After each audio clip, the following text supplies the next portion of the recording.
Good morning. Today we're going to finish off the coastal port of Velkiport. The rough structure of our pirate city has been defined, but I'm tired of these blocky buildings, and so we're going to come around and finish each of them. We're also going to add a whole bunch more to the city, and it looks pretty good. You can see on this blue building I've picked a nice offsetting sandstone colour to build up the rest of the structure. I'm using these waxed trapdoors for a nice mid-tone. And I really like the contrast between the blue and the yellow tones. And with this one complete, it's time to go and do this process to every single ugly little square in this town centre. I really like this build style, but if I could do it all again, I'd add a couple more normal buildings, just to make these ones pop even more. But with our blue house complete, I moved on to our cream and green houses. The greenhouse isn't a glass building where you grow plants, but it is green, so that sort of counts. I followed a very similar process, but I used different blocks to match the green colour palette.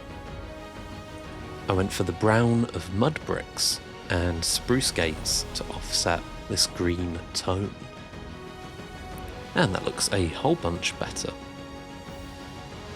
I went through the rest of the buildings following the same process to improve each of these buildings. In hindsight, I much prefer building up my cities slowly, but I didn't really have as much time to get Velkiport ready for the story. And if you want to see more of Velkiport and the story behind it, make sure to watch Morningcraft. Have you tried building a building with this style? Let me know in the comments down below. It's something I really like doing, and hopefully you've done something similar. And even better, if you've done an even better job, I'd really like to see it. A lot of the things I build are things I've seen in real life, or things I've seen other people do, and then I go and put my own little twist on it, to see if I can bring it to life in my world.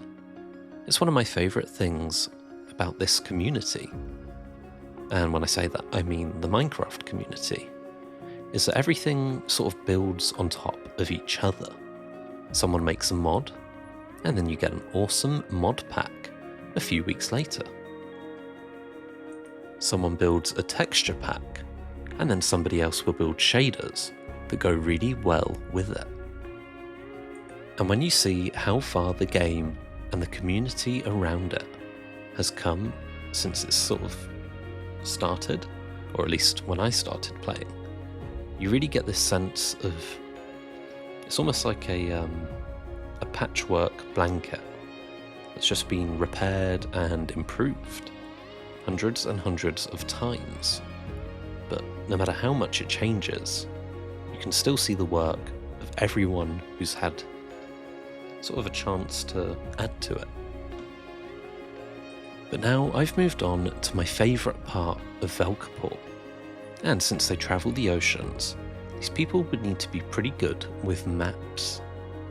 And so I thought that it could really use a giant map of the continent in the middle of the town. You can see me filling in all the mountain ranges and then bringing this map to life with a bunch of key points. You could see in blue the Morning Folk, in sort of orange is the Aluffians. You can see the island of Silphara covered in trees, and then Velkiport and Valkyria marked out by the end rods. Mornington on the map even has a little cathedral made out of the same material as the real one. The other blue point you can see is Thuldrim, with Mount Thuldrim and then the diorite cathedral on top of the mountain. I really liked this addition to the build, and if anything I'd like to build a larger version, maybe a whole garden, sort of like the world map made out of islands in Dubai. Yeah, I really like this one, and I do add an extra detail to it in the story.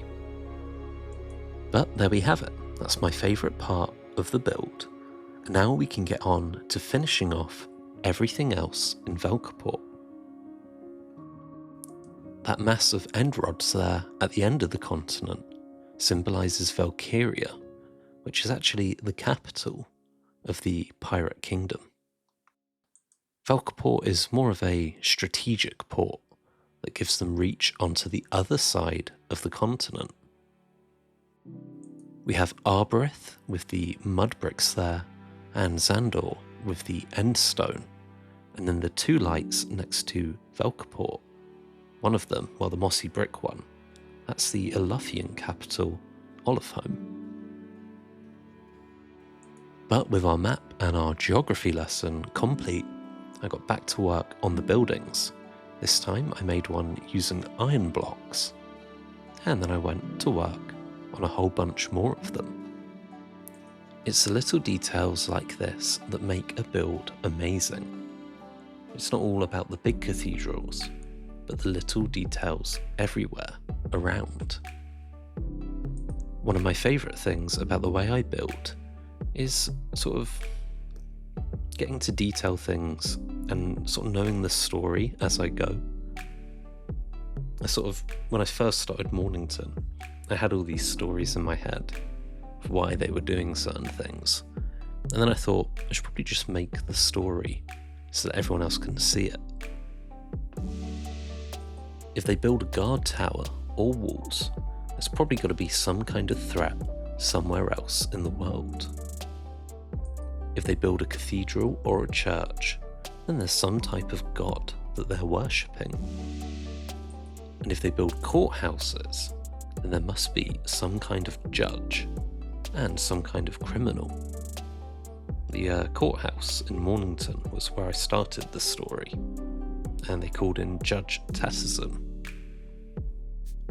Having the ability to make AI voices is really, really cool for the stories. It's not something you could have done 10 years ago or 5 years ago, but it makes such a huge impact. I mean, I'm not bad at impressions, but I don't think I could sort of convincingly act out all the voices myself. And actually hiring people to do the lines would be far too expensive.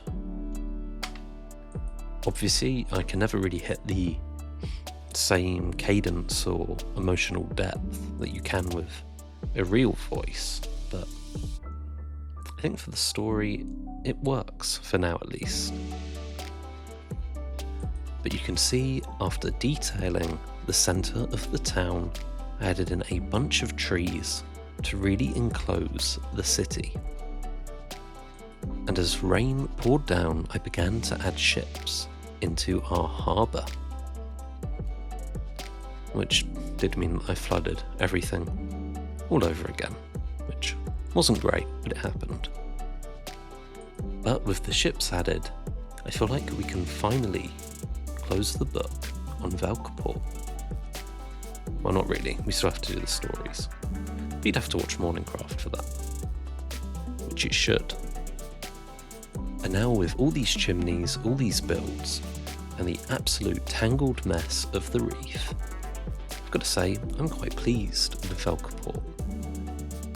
It's certainly not my favourite build, or favourite city, or anything along those lines, but to say I put it together quite quickly for the story, I'm pretty pleased with it. It feels like a place that would suit the eccentric king of the seas, Lander Stone. But the ships in the harbour and the Valkyria sovereign docked in the reef really shows you how much naval power he has. And this is only a strategic port, not the capital, Valkyria. So I hope you've enjoyed the journey of seeing Velkiport come to life. It was something I had to build anyway, so I thought I'd put it out onto the internet. Maybe you can take some inspiration from something in this build. I really like the reef as a concept, but I don't think I got it quite right.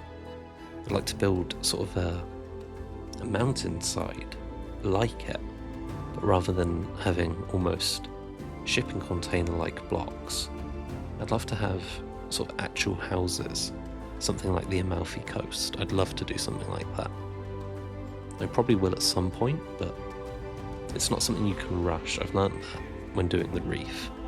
That sort of chaos has to come over time, like I do with some of my other builds. But thank you so much for joining me on the journey to build Velkiport, and I hope to see you over in Morningcraft, where we can find out the fate of the Pirate King. See you there.